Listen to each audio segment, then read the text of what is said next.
Na Terra dos Cacos, podcast sobre temas africanos do Jornal Público.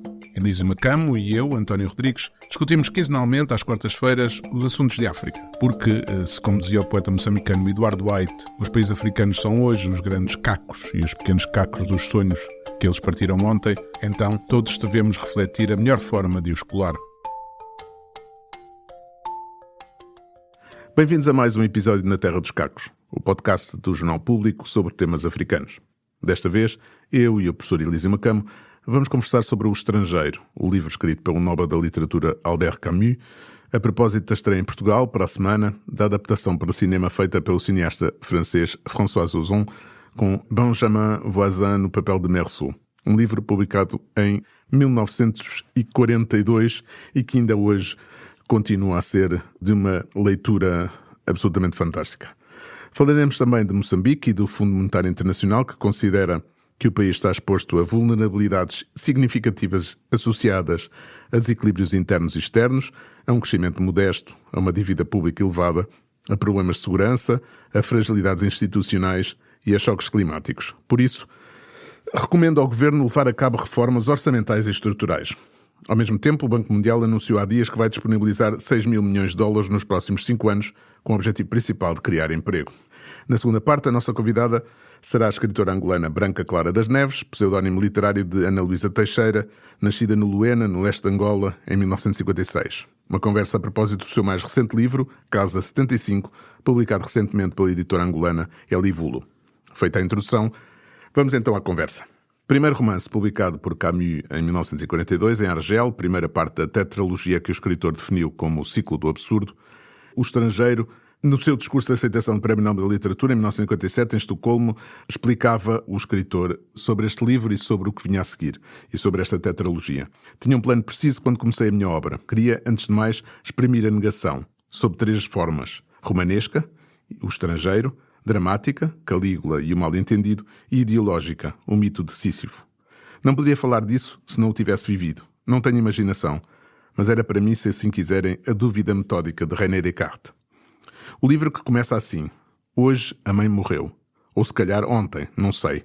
Tem como protagonista Meursault, o filho da mãe morta, modesto empregado de escritório em Argel, capital da Argélia, então colónia francesa. Um homem sem ambições, que se cala, porque não tem nada para dizer, como afirma, e que um dia mata um árabe, a tiro na praia, por tédio, ou se calhar por causa do sol. Preso e julgado, Meursault acaba condenado.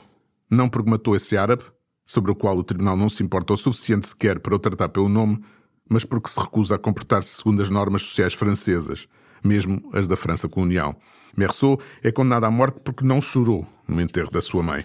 Meursault, como o Bartleby de Herman Melville, prefere não fazer, prefere não casar, prefere não mentir, prefere não aceitar ir trabalhar para Paris, prefere não aceitar as sugestões do padre que o quer fazer à força expiar os seus pecados, que quer que se arrependa, como todos os outros que tiveram medo da morte antes de serem decapitados, e aceitar um Deus em que não acreditavam só para apaziguar o pânico.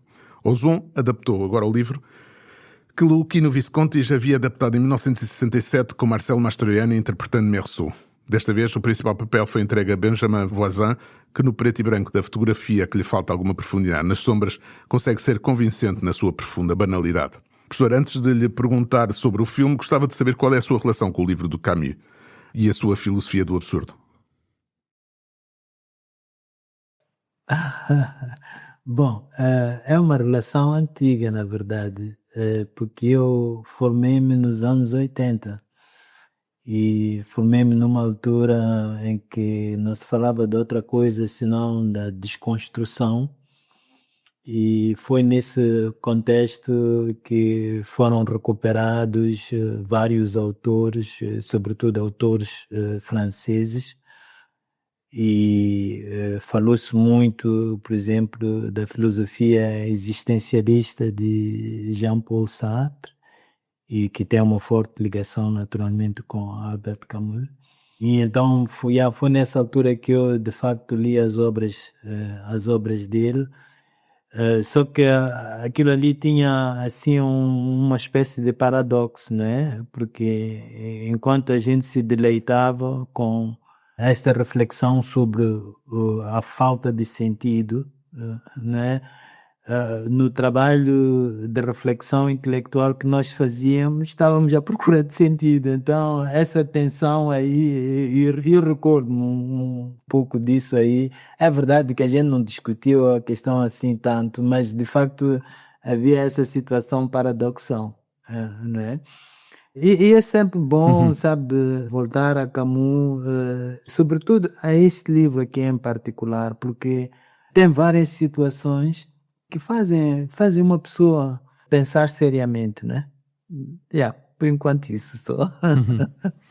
Uma figura como Meursault, no seu silêncio, no tédio, na falta de ambição e no completo desinteresse nas normas sociais, metia medo numa sociedade colonial conservadora como aquela. Ou seja, essa ideia de não estar conforme a partir não de um lado revolucionário, ou se calhar acaba por ser revolucionário. Não é esta ideia de não querer dar um sentido àquilo Sim. que se sente. Olha, eu escrevi um texto que vai sair numa revista científica ainda este ano. Por acaso, o prazo de entrega das versões revistas foi agora o fim do mês de fevereiro. Portanto, há uma revista científica chamada Portuguese Studies, que é publicada na Uhum. Inglaterra. E juntamente com dois colegas, a Lourdes Macedo, da Universidade Lusófona do Porto, e o Tom Stennett, um jovem inglês, britânico, né? Nós somos os editores disso aí. Então eu tenho lá um texto que é, curiosamente, sobre Jean-Paul Sartre. Quer dizer, não é sobre Jean-Paul Sartre, mas eu utilizo Jean-Paul Sartre, sobretudo aquele conceito que eu tenho de má fé. E eu utilizo isso aí para fazer uma releitura do livro de contos de Luís Bernardo Uana, Nós Matamos o Cão Tinhoso. E aquele conto tem também algo de absurdo, não é? Mas a questão está justamente aí, né? E é este o paradoxo, né? O absurdo está muito cheio de sentido, né? É isso. Sim, exatamente. Então, por exemplo, o Meursault não é exatamente uma pessoa sem ambição. Ele tem a ambição de ser uma Hum. pessoa sem ambição. Né? Yeah. Sim, sim, Então há esse sim. lado, e isso até pode dificultar a leitura, não é? Porque de facto a gente já está preparada para realmente lidar com este personagem sem ambição, este personagem que não se importa, esse personagem que diz a verdade, como ela é, como ela sente e não sei quantos. Mas ao mesmo tempo há algo de performativo nisso. E essa Uhum. performatividade é carregada de sentido. Então nega a ideia do absurdo, sabe? Então é essa Hum. tensão Sim, sim. também. Eu acho que há também aqui uma presença muito forte de uma ideia anticolonialista, não é? Porque há aqui duas Argel diferentes, muito, muito distintas, que é a Argel branca, zona onde se vêem os sinais da zona interdita a indígenas, que é de amplas avenidas, de edifícios grandiosos e tudo mais, e depois há a zona do Casbah, não é? Que é vielas escuras, casas diminutas, muita gente acumulada. Portanto, ao mesmo tempo que há este absurdo, ou seja, esta ideia de uma filosofia, por trás também há este discurso Sim. anticolonial. Não, essa é uma parte muito fascinante, por exemplo, e sobretudo do filme, né? Eu não entendo muito bem de filme, mas, por exemplo, a escolha do preto e Hum, branco, né? Acho isso muito sim, interessante. Sabe, eu acho que se o filme fosse colorido, seria muito difícil de a gente se projetar nesse tempo aí. É uma coisa realmente fascinante, mas de facto os silêncios são muito eloquentes, né? Por exemplo, tudo gira em torno naturalmente da sociedade francesa lá, e os sim. árabes, como eles são chamados, os argelinos, eles são figurinos apenas, né? E Hum, mesmo a vítima, né, que é uma dupla vítima, né, porque no fundo ele queria defender a honra da sua irmã, né? Então essas duas vítimas aqui não são elementos fundamentais da narrativa, mas justamente por não serem, acabam sendo, né? E eu acho que o filme recupera isso muito bem, sobretudo com esta cena, a última cena, quando a irmã vai ao túmulo, né? E eu achei aquilo espetacular, não sei como é que o Antônio viu isso, mas achei espetacular que houvesse esse momento aí, como se estivesse a dizer assim, olha, sabe, há esta história aqui, nesta história. Sim, ou seja, há esta história e este morto afinal tem um Exato, nome, yeah, este morto existe, não é um exato. árabe, é Pois é a alguém. primeira vez que a gente vê o nome. É exatamente aí. Ou seja, ele só tem nome quando já está morto. Pois. Com morto e enterrado. Como diria o Fernando Pessoa, morto e Sim, enterrado, o sim, menino de sim, sua sim. mãe, não é? Mas, sabe, é um livro e é um filme, de facto, que faz pensar, e sobretudo para tornar isso um pouco político, né? Quando a gente olha para o mundo hoje, quer dizer, olhar para o mundo é tentar entender o mundo, né? E é tudo tão absurdo, Uhum. é tudo tão absurdo, né? É como se, quer dizer, ler este livro numa altura em que estão a acontecer as coisas que estão a acontecer no mundo. Você vê como alguém estivesse a dizer, olha, por que você se importa? Que sentido é que isso faz? Sim, Né? exatamente. Passemos então ao segundo tema. Apesar da recuperação do último trimestre de 2025, em que registrou um crescimento de 4,67%, depois de 4 trimestres consecutivos de descida, a economia moçambicana fechou o ano com uma queda homóloga de 0,52%, de acordo com o Instituto Nacional de Estatística, no seu último relatório das contas nacionais trimestrais. O FMI alertou recentemente para os problemas orçamentais e estruturais de Moçambique, que resultam em fraco crescimento e um grande endividamento, fatores que ameaçam a estabilidade económica do país a longo prazo. Na semana passada, Filipe Sissoko, diretor do Grupo Banco Mundial para Moçambique, disse, depois de uma audiência com o presidente moçambicano Daniel Chapo, que a nova parceria com o governo moçambicano visa desbloquear a criação de empregos e oportunidades económicas em setores críticos para Moçambique, como a energia, o agronegócio e o turismo. O quadro de parceria para o quinquênio 2026-2031 engloba 3 mil milhões de dólares de projetos já em curso e outros 3 mil milhões que o Banco Mundial espera mobilizar. Professor, estamos a assistir mais uma vez ao FMI a tentar aplicar a receita do costume também para Não, a Moçambique. gente pode dizer isso de outra maneira.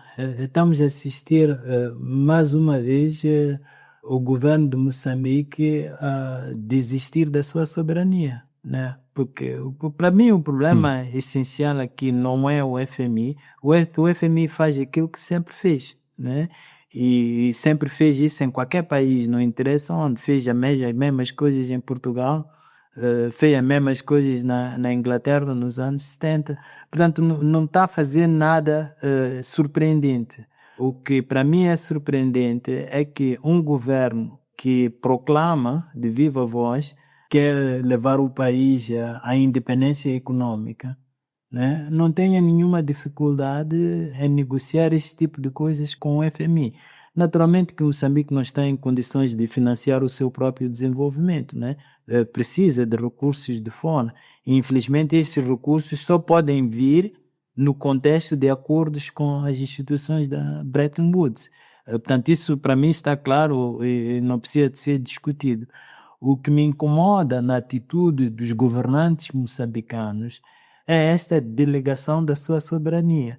Portanto, esta incapacidade de procurar consensos nacionais e levar esses consensos à mesa de negociação com o FMI.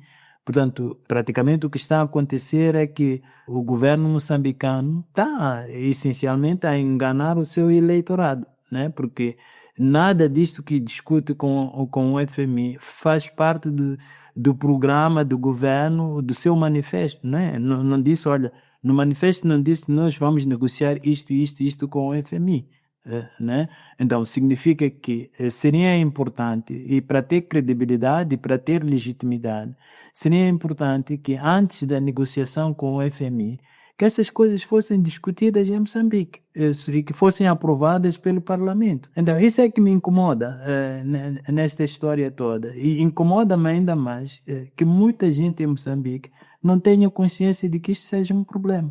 Olha só esses empréstimos que vão ser contraídos junto do Banco Mundial. Porque são empréstimos, né?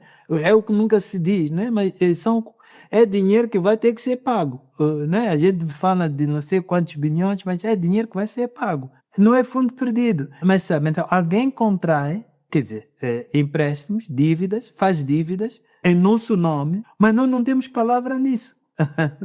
Então, para mim, esta é que é a questão, não é? Não é a exigência do FMI, mas é a incapacidade de transformar isso aí num assunto político interno e doméstico, né? Sim, mas essa falta de diálogo sobre as grandes opções dos governos em África está generalizado, não é? Não há grande É discussão sobre as isso. opções dos E governos. sabe, e depois, para mim, outro problema é o seguinte, é que eles não veem que com mais legitimidade doméstica, eles reforçam a sua posição negocial.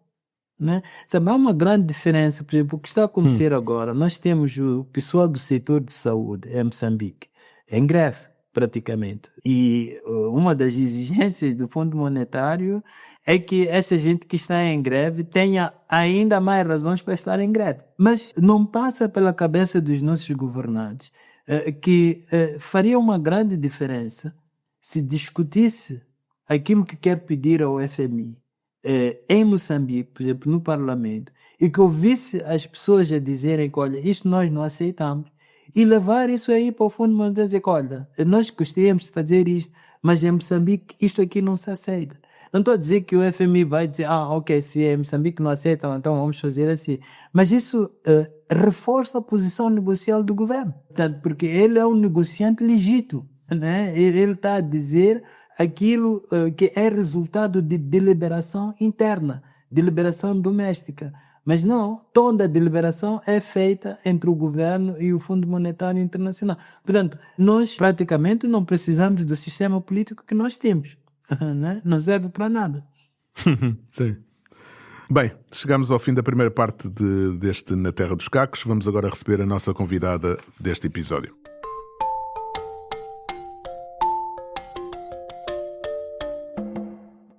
Casa 75 é um livro que evoca a Casa dos Estudantes do Império e a sua influência na difusão do pensamento nacionalista e na aproximação de intelectuais das antigas colónias portuguesas e na partilha de experiência das suas lutas pela independência. Como refere a historiadora angolana Ana Paula Tavares, o livro celebra o barro da origem, ali onde as nossas antepassadas sonharam os primeiros sonhos de acartar água e desdobrar tubérculos. Branca Clara das Neves, muito obrigado por estar aqui presente neste podcast. Este livro é uma homenagem à Casa dos Estudantes do Império? Olá, estou grata e feliz por estar aqui convosco e se me permitem a partilha, este também é um momento em que eu sinto como um ritual íntimo de me separar do livro. Porque foi um livro que teve um processo bastante longo de escrita, com alguns acidentes, o último dos quais foi, no dia do lançamento, eu e o meu editor Cédric de Carvalho vimos perante o facto que não tínhamos livros, está a ver? Portanto, esse foi o último acidente. Então, é hoje um momento em que eu sinto... Pensei nisso quando vinha para cá, que vou entregar o livro e que me vou separar dele. Agora, se o livro é evocativo da CEA, vamos ver, a CEA é outra geração. Sim. Muito diferente.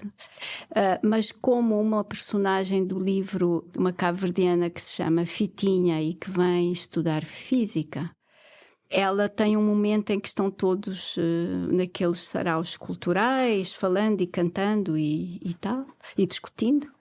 E ela de repente fica muito arrepiada e diz, se calhar este é o último momento em que estamos juntos.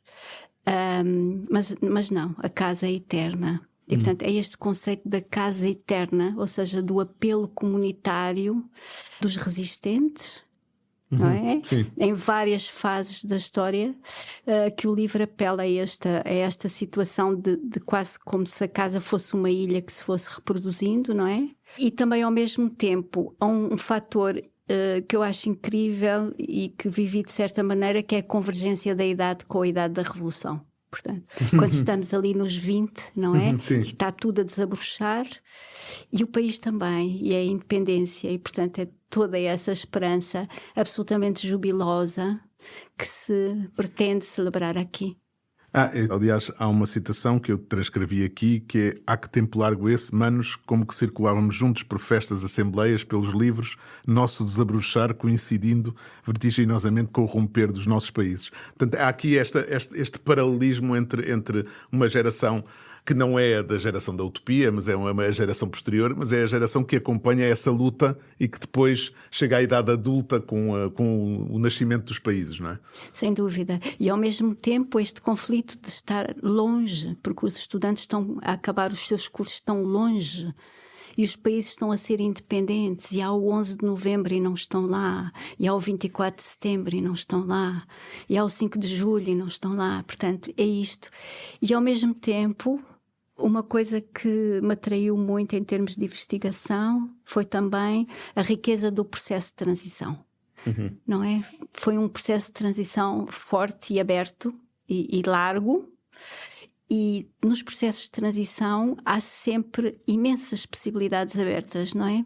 Sim. E portanto, esse aspecto também me motivou muito para a investigação que tive para esse livro. Mas, de alguma forma, subjacente à escrita deste livro também esteve o facto de também ser pertença desta geração, ou seja, também queria retratar a sua geração. Não, eu queria muitas coisas com este livro, e isso daria uma conversa muito grande e talvez muito íntima, mas fundamentalmente a atração que eu tinha era a atração do estar perto, porque repare, devido às circunstâncias históricas, as pessoas foram empurradas para fora, não é? E eu vivi o exílio, e vivo ainda um pouco, não é? E portanto, agora estamos aqui perto do Rio, e eu lembro-me que em 76 passavam aqui navios de Angola, cargueiros, e havia uma ponta movível aí, não sei se talvez aqui um pouco para a esquerda. Eu ia lá para ver os navios e ver os tripulantes, e dizia adeus sem fazer o gesto, porque pronto, o afastamento, não é? Portanto, o afastamento puxou muito para este livro. Este livro é antigo, hein? Antigo na minha escrita. Ou seja, quanto tempo? Isto eu não posso dizer, desculpa, eu tenho vergonha.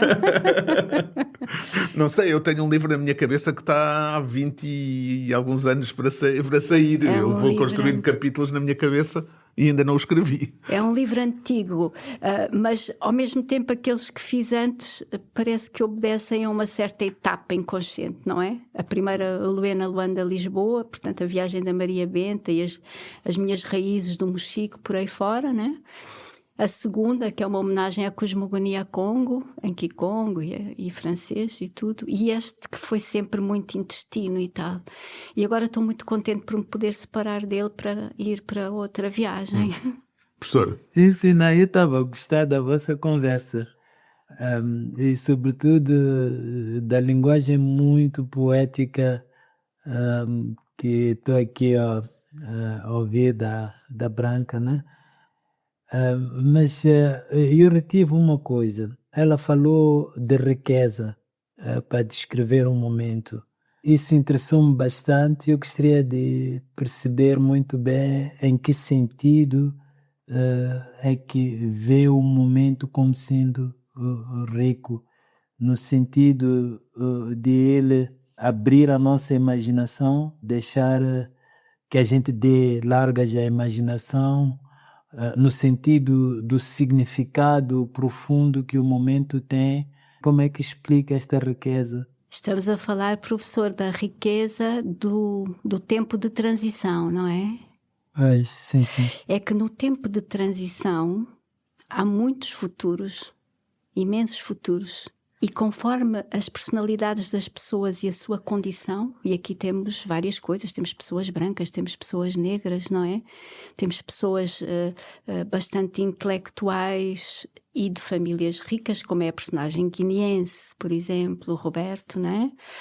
E temos outras personagens como a Fitinha e o Hendrix, que vêm de uma escarpa da ilha de Cabo Verde, e também os moçambicanos, o casal médico, que vêm com muito esforço, vieram com bolsa porque eram excelentes alunos, né? Então, toda esta riqueza de possibilidades se abre às pessoas, os futuros possíveis radiosos, não é?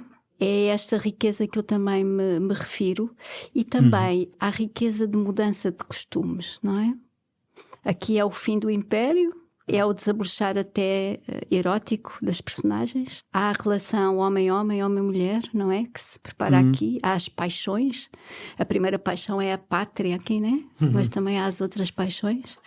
E, portanto, é isso. Outra riqueza, professor, e que eu aí apaixonei-me mesmo, foi as línguas que vieram visitar este livro. Naquele tempo, estes eram intelectuais, evidentemente, portanto, alunos universitários, filhos de alguma burguesia negra colonial, não é? do tempo colonial, e por isso em casa não se falava o crioulo, não é? Nem se falavam as línguas nacionais. Falavam-se quando? Falavam-se na rua com os amigos, não é? Nas brincadeiras, na escola, no intervalo e tal. Por isso, estes estudantes em 75, o que eles dominavam das línguas nacionais, das suas línguas, não eram línguas maternas, não é? Mas eram línguas que também tinham em casa, de certa forma. Digamos, tinham no quintal. Então sabiam insultos e palavras da intimidade. Mas chegando às independências, eles tinham que provar uns aos outros que dominavam a língua nacional. Sim. Então este encontro das línguas, e não só aquela vaidade de exibir isto e aquilo, não é? Como também o encontro dessas línguas, não é? E também a minha escolha para estas línguas também foi difícil, não é? Andei assim muitos anos à volta. Que línguas, por exemplo, em Cabo Verde, que língua escolher, não é? Escolhia de São Vicente. Ao mesmo tempo, essa escolha da língua também é uma escolha ou seja, é uma construção de pátria, não é? E a construção de pátria também implica a língua, não é? Ou seja, eles também tinham que, ao mesmo tempo, usar essa língua. Embora Angola seja um pouco mais estranho, não é? Porque toda aquela zona quimbundo, a maior parte das pessoas não o fala, não é? No Planalto Central fala-se muito mais as línguas nacionais do que se fala E no leste e no norte, não é? O Kikongo é fortíssimo. Sim, mas Luanda teve esse condão de reduzir um bocadinho o quimbundo a uma língua que acabou a ser na música também. Aliás, a música é muito importante neste livro, já lá vamos. Mas essa ideia de trazer as línguas também é essa ideia também de construção de pátria que também precisava dessas línguas? A ideia de trazer as línguas era absolutamente do ADN deste livro, quer dizer, era absolutamente visceral. Eu tinha que trazer e não sei como é que o livro vai ser recebido, porque nós temos aqui no índice crioulo, não é? Temos o primeiro capítulo, chama-se logo Jubinha Sorte. Quer dizer, isto é em crioulo da Guiné-Bissau, quer dizer, olha só a minha sorte, não é? Depois temos um em italiano, Compagne. Depois temos um em Kimbundu Kikongo, Osso Baieto. E temos um depois em crioulo misturado com aquelas palavras ingleses, são vicentinas também. Nós tudo forever.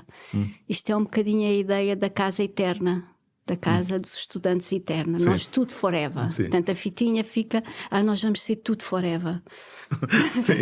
Está a ver? Ou quando um chega na Holanda, ninguém flam para falar. Quando fui para a Holanda, disseram para dizer. Portanto, estas línguas deram muito trabalho. Eu tive consultores. Evidentemente que relativamente a Moçambique tive imensos problemas. Eu tive a ajuda também aqui em algumas dúvidas do André Cabasso, que também está cá em Lisboa, não é? E é essa um bocadinho a riqueza, professor, que se foi pescar. Mas já agora, e só para aprofundar isso aí, eu não sei se faz sentido fazer a distinção entre realidade e ficção. Onde é que começa e termina uma e outra coisa neste livro? Pois é, isso é uma questão sempre muito difícil, mas eu costumo pensar no sonho, não é, professor? Quando estamos no sonho a dormir... O sonho é uma ficção, mas nós estamos lá, né? Estamos lá, no sonho. E, portanto, eu senti-me ao fazer este livro, senti-me num barco, no mar, mas sempre com a costa perto. E essa costa era a história desta altura. Eu não queria de maneira nenhuma falsear a história e ao mesmo tempo queria salientar fenómenos destas revoluções. Por exemplo, a definição do inimigo principal, não é? Lembra-se o professor com isto aparecia em todos os jornais que nós tínhamos e nos panfletos. Quem é o nosso inimigo principal, não é? E a forma como as pessoas se levantaram contra o inimigo e como se aproximaram dele e como quase desapareceram dentro do inimigo, entende? Ou seja, tomaram o seu tom, entraram no seu tom, entraram na sua frequência. E, portanto, estes fenómenos são coisas que também o livro pergunta, não é? Como é que isto aconteceu? Porquê é que aconteceu? Já falou aí do seu exílio. A partir de que momento é que deixou de se sentir exilada? Pois eu não... Ou nunca deixou de sentir? Nunca deixei. Nunca. De maneira nenhuma. Mas tentou regressar alguma vez a Angola? Ou... Sim, tentei várias vezes. Tentei várias vezes e continuo a tentar e penso que não demorará muito em que eu poderei, de facto, viver lá. Mas tive a felicidade de viver em Moçambique 2 anos, 95 a 97. Adorei estar lá. Também estive a viver um bocadinho na Guiné, em Cabo Verde.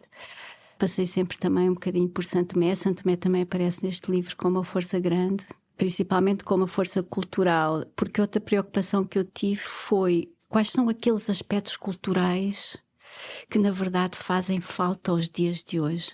Valores que são ao mesmo tempo determinada consciência, não é? Por exemplo, há uma personagem de Santo Tomé que quer muito ir pedir desculpa, não é? Que se faz, ou que se fazia, já não se faz, penso eu, na Sexta-feira Santa. Se eu lhe fiz algum mal, vou bater à sua porta e você sabe que eu estou lá, não é? E a frase é uma frase protocolar que diz que aquilo que nos separou seja como o sal na água. Estás a ver? Isto são coisas que têm a ver com o perdão, que têm a ver com a consciência de vida, que têm a ver com a consciência de estarmos vivos e sermos sobreviventes, com uma série de...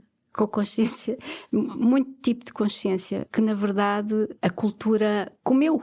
Portanto, foram elementos culturais que foram comidos, não se sabe como, e que eu acho que fazem alguma falta. Lembrar. A sua não é a geração da Casa dos Estudantes do Império, ou seja, não é a geração da utopia do Pepe Tela, é a chamada geração das incertezas, diz o José Lemos Mendonça, porque não saberem como escrever e contra quem escrever. Revê-se nessa ideia, José Luís Mendonça, que é o seu contemporâneo. Sim, somos amigos, etc. Eu tenho um bocadinho de medo das categorias e dos nomes, porque, aliás, o professor Elísio Macam escreve sobre isso de uma forma que eu gosto muito, não é? Porque as categorias aprisionam. E eu não sei, portanto, incertezas, sim, mas também, sobretudo, muitas certezas. Nós sabíamos que ia ser tudo bom, tudo feliz, ansiávamos pela independência, tínhamos imensas certezas. Acho que foram poucas certezas que nos mataram, quer dizer, e ao mesmo tempo também a nossa superficialidade e leviandade, não é? Porque éramos muito jovens e, como diz o Patraquim, não vimos as cobras. O professor também foi desses? Sim, acho que sim. Mas eu de novo, porque a Maga está a utilizar uma linguagem tão poética, tão sugestiva, que me põe aqui perdido, aqui a pensar em várias coisas. Por exemplo, o que é que torna o exílio possível? Só viver fora? Ou há mais alguma coisa que faz o exílio? Há tantas coisas que fazem o exílio, professor. Por exemplo, uma das personagens, o da Guiné, veio aqui para o colégio com 11 anos de idade. Atenção a este exílio. Veio uma coorte de amigos, isto é real, para um colégio em Portugal, pronto. E aí foi essa família que eles formaram, não é? Isto é um tipo de exílio. Agora, o exílio tem coisas incríveis e é uma pena que a diáspora não seja um pouco mais respeitada, no sentido em que o exílio às vezes cristaliza aspectos culturais que teriam desaparecido de outra forma. E vamos encontrá-los às vezes em famílias, por exemplo, angolanas, que estão cá há anos e anos, formas puras que já desapareceram, expressões puras que já desapareceram. Mas o exílio é de facto uma coisa estranha.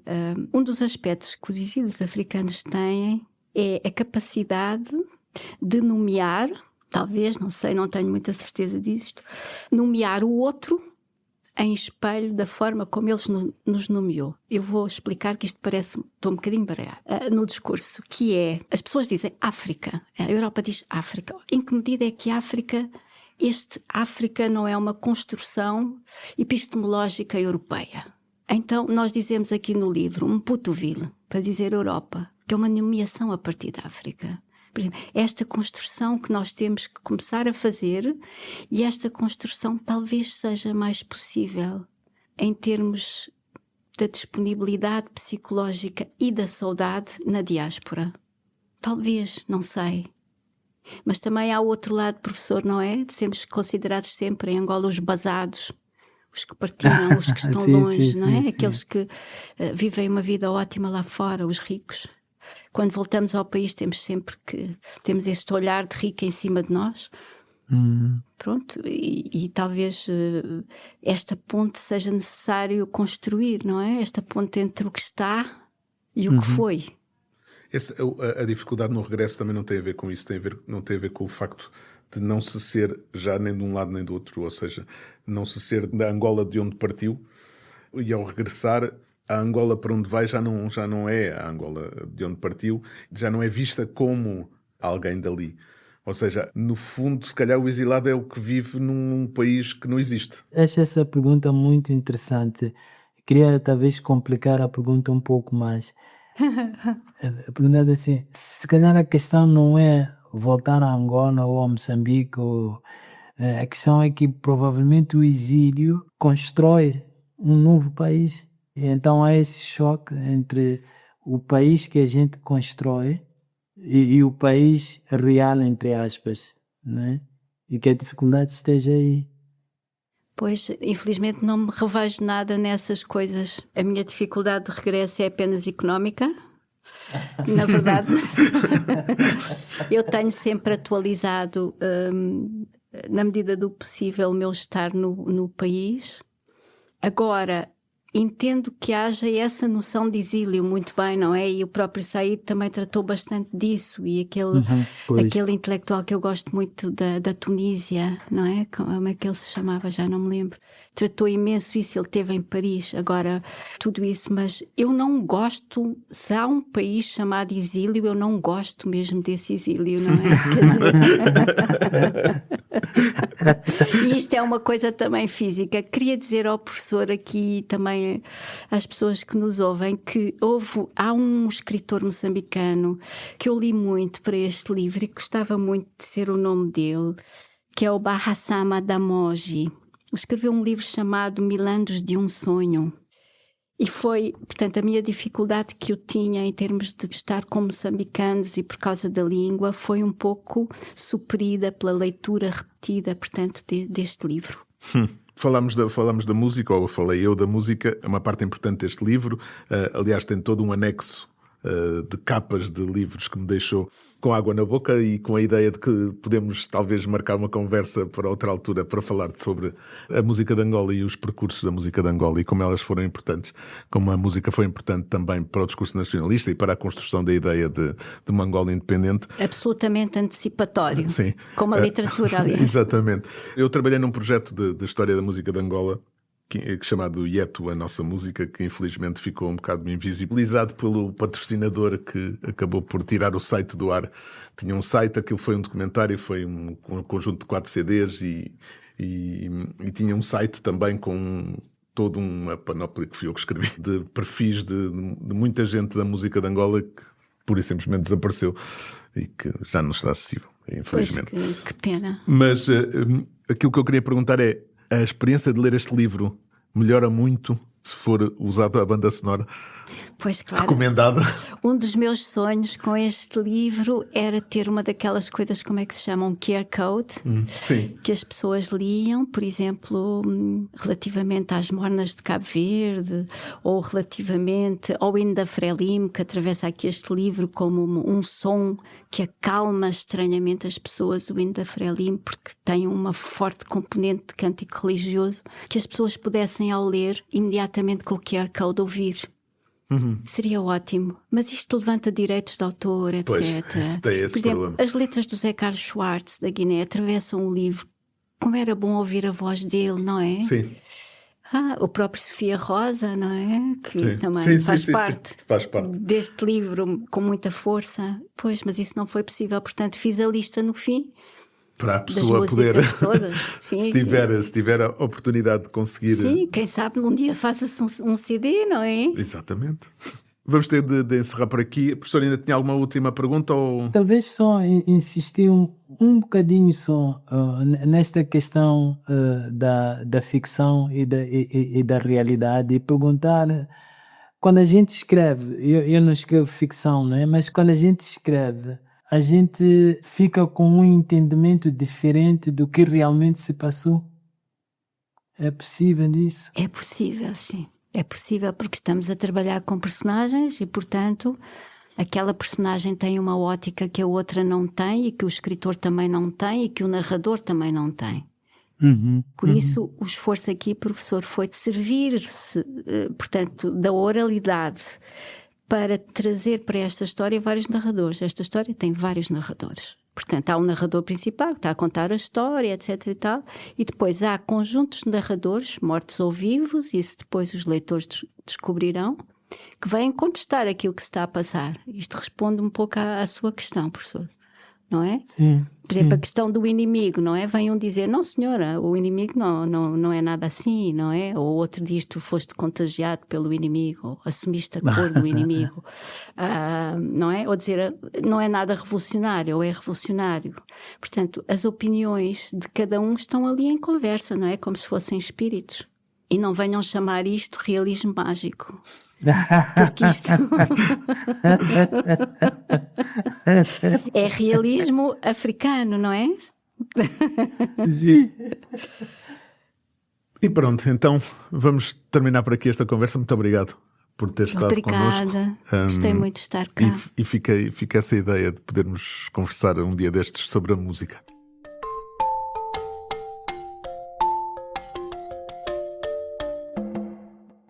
Estamos quase a chegar ao fim de mais um episódio na Terra dos Cacos. No entanto, como é habitual, não nos vamos embora sem deixar aqui as nossas sugestões. Professor, o que é que nos trouxe hoje? Sim, eu trago um livro que ainda não li, mas comprei agora na minha última viagem a Moçambique. O livro chama-se O Careca, é do Nuno Bento.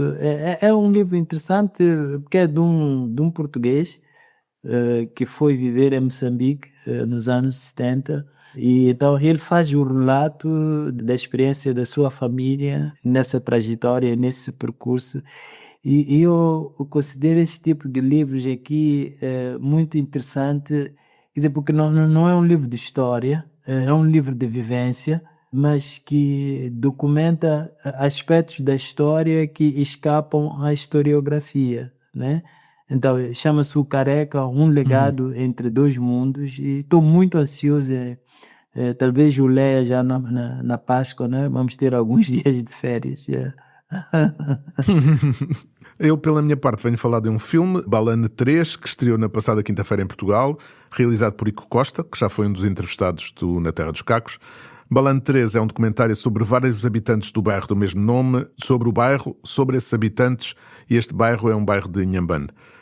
E estamos mesmo no fim, só nos resta agradecer o tempo que nos dispensaram. Voltamos daqui a 2 semanas para mais um episódio. Professor, como sempre, foi um prazer falar consigo. Um abraço. Para mim também foi um grande prazer. Abraço.